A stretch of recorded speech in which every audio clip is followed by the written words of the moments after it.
Hello student, अपन 10th class का lesson विद्युत धारा पढ़ रहे थे। 12th लेसन है और इसमें आपने विद्युत धारा के बारे में पढ़ लिया था। एक बार मैं रिवाइज कर देता, विद्युत धारा होती क्या है उसके बारे में अपन पढ़ेंगे। ठीक है, तो विद्युत धारा के बारे में अपन क्या होती है उसके बारे में अपन थोड़ा ध्यान देते हैं। ठीक है, तो विद्युत धारा आवेश प्रवाह की दर को विद्युत धारा कहते हैं। ठीक है, और विद्युत धारा का जो मात्रक है वो होता है एम्पियर। ठीक है, और विद्युत धारा का जो सूत्र होता है क्या होता है, कैसे प्रदर्शित करेंगे? विद्युत धारा को आई से प्रदर्शित करते हैं। किससे प्रदर्शित करते हैं? आई से। विद्युत धारा को किससे प्रदर्शित करते हैं? आई से। आई बराबर आवेश प्रवाह की दर, आवेश को Q से, Q अपॉन T। तो आवेश प्रवाह की दर को क्या कहते हैं? अपन विद्युत धारा कहते हैं। ठीक है, तो ये बात अपन को ध्यान में रखनी है। ठीक है, इसके बाद अपन विद्युत परिपथ में प्रयोग होने वाले कुछ प्रतीकों के बारे में पढ़ेंगे, जैसे विद्युत सेल। विद्युत सेल को कैसे प्रदर्शित करते हैं विद्युत परिपथ में? तो डंडों के द्वारा। एक तो धन आवेश का जो वो डंडा होता है वो बड़ा होता है और ऋण आवेश का माइनस होता है विद्युत सेल। अगर एक से अधिक सेल है तो बैटरी, और बैटरी में एक से अधिक लगा देंगे प्लस और माइनस, प्लस माइनस, इसका मतलब है 2 बैटरी। अगर 3 बैटरी है तो 3 लगा देंगे प्लस माइनस के। ठीक है, फिर विद्युत परिपथ में धारा प्रवाह को बंद या चालू करने के लिए अपन कुंजी का उपयोग करते हैं, और कुंजी को K से बताते हैं विद्युत परिपथ में। किससे बताते हैं? कुंजी को K से। और कुंजी की 2 स्थितियां होती हैं। जब कुंजी खुली हुई होती है, कुंजी खुली हुई होती है तो इसको इस तरह से बताएंगे ये इसमें, और बंद खुली कुंजी में विद्युत धारा प्रवाहित नहीं होती है।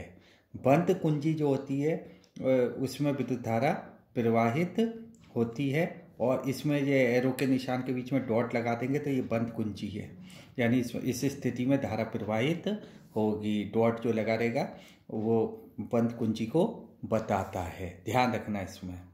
ठीक है, अब इसके बाद अपन पढ़ेंगे विद्युत बल्ब। विद्युत बल्ब को कैसे बताते हैं?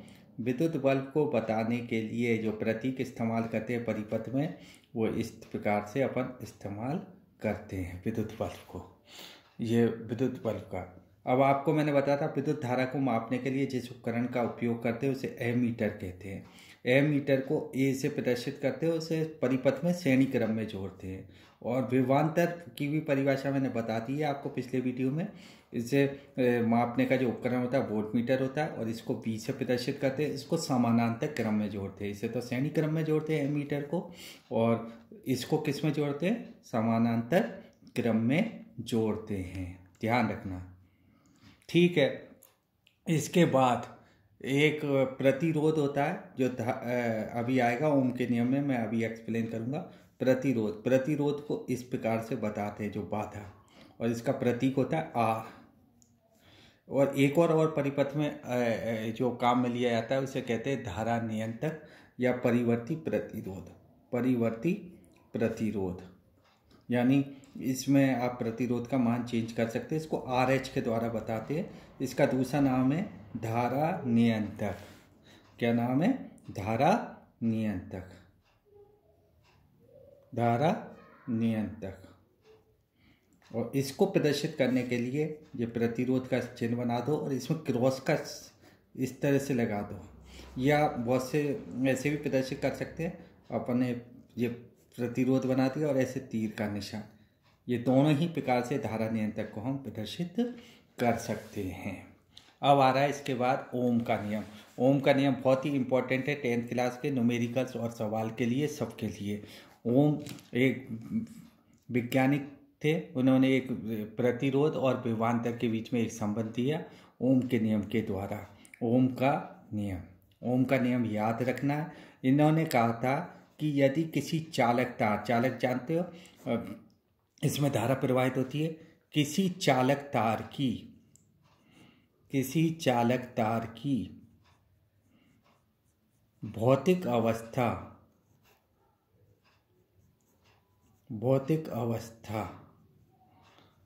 स्थिर रहे,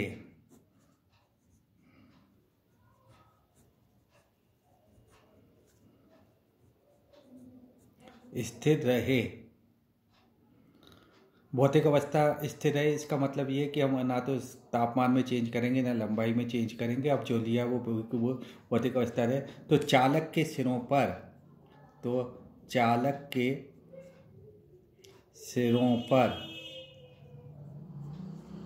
उत्पन्न विभवांतर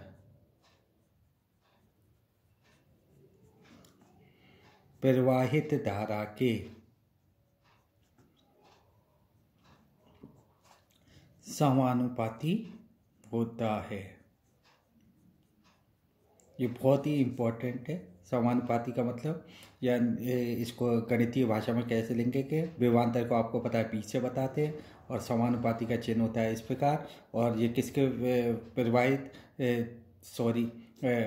विभवांतर को पी से बताते हैं, और ये नियम जो कह रहा है प्रवाहित धारा के समानुपाती, ये समानुपाती का चिन्ह है। और किसके समानुपाती होता है? आई के।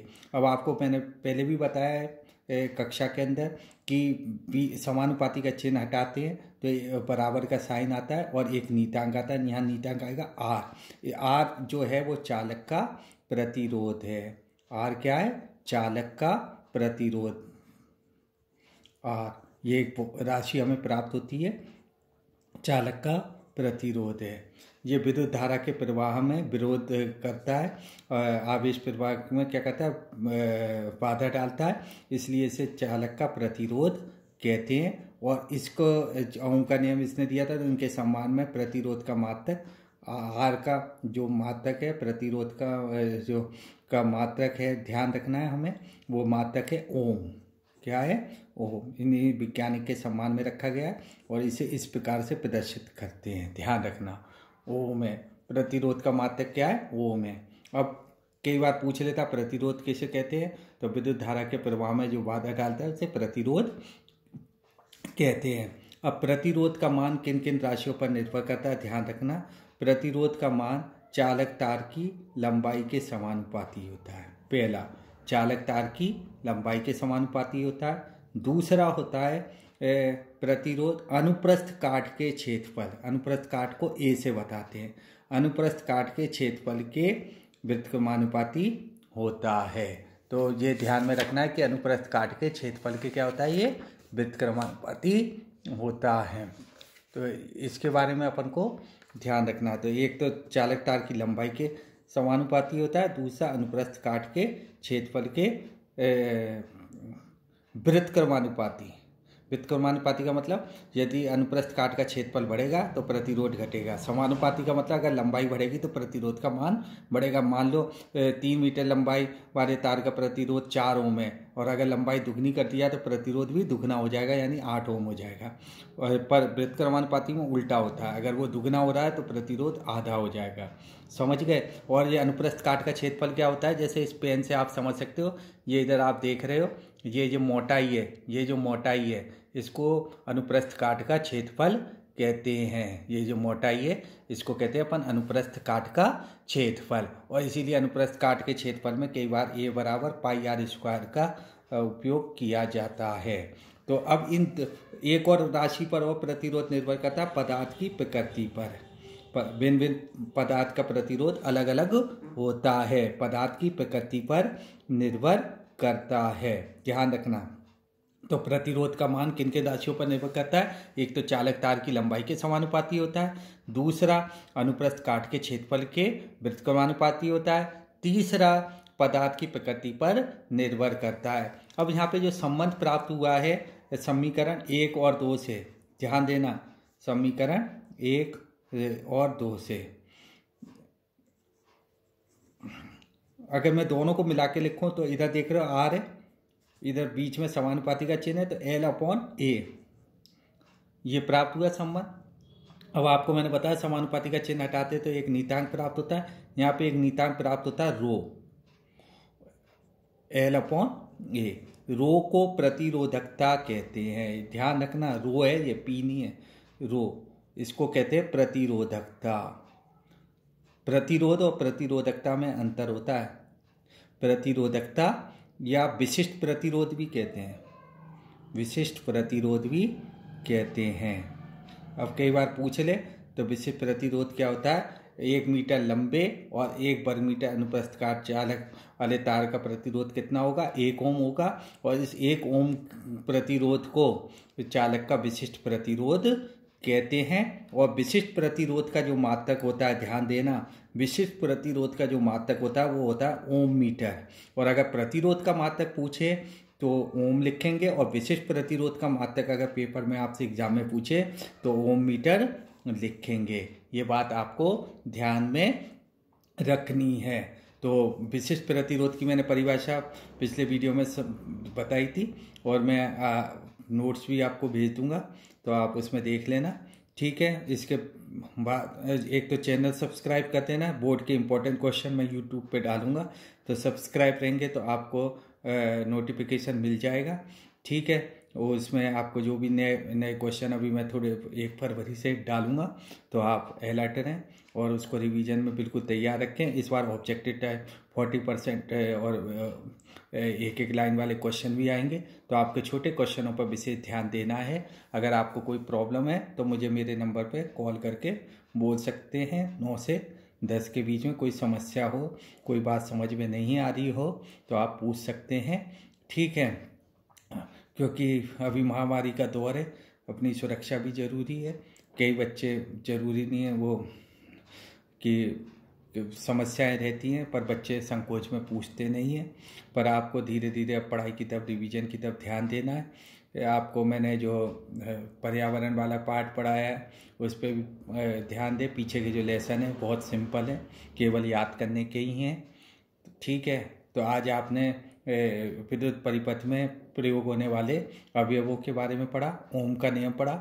ओम का नियम याद कर लेना। ओम का नियम क्या है, किसी चालक तार की भौतिक अवस्था स्थिर है तो चालक के सिरों पर उत्पन्न विभवांतर प्रवाहित धारा के क्या होता है, समानुपाती होता है। दूसरा, प्रतिरोध किन किन राशियों पर निर्भर करता है, प्रतिरोध चालक तार की लंबाई के समानुपाती होता है। दूसरा, अनुप्रस्थ काट के क्षेत्रफल के वृत्त का समानुपाती होता है। तीसरा, पदार्थ की प्रकृति पर निर्भर करता है। और प्रतिरोध का मात्रक होता है ओम। और विशिष्ट प्रतिरोध एक राशि आई थी, अपन ने दोनों संबंधों से अभी समीकरण से देखा था, जिसे रो से पता। विशिष्ट प्रतिरोध का मात्रक होता है ओम मीटर, और प्रतिरोध का मात्रक होता है ओम। ध्यान रख लेना, उल्टा मत लिखे ना एग्जाम में। प्रतिरोधकता या विशिष्ट प्रतिरोध का मात्रक पूछे तो ओम मीटर लिखेंगे, और प्रतिरोध का मात्रक पूछे तो ओम लिखेंगे। That's all, have a good day, ठीक।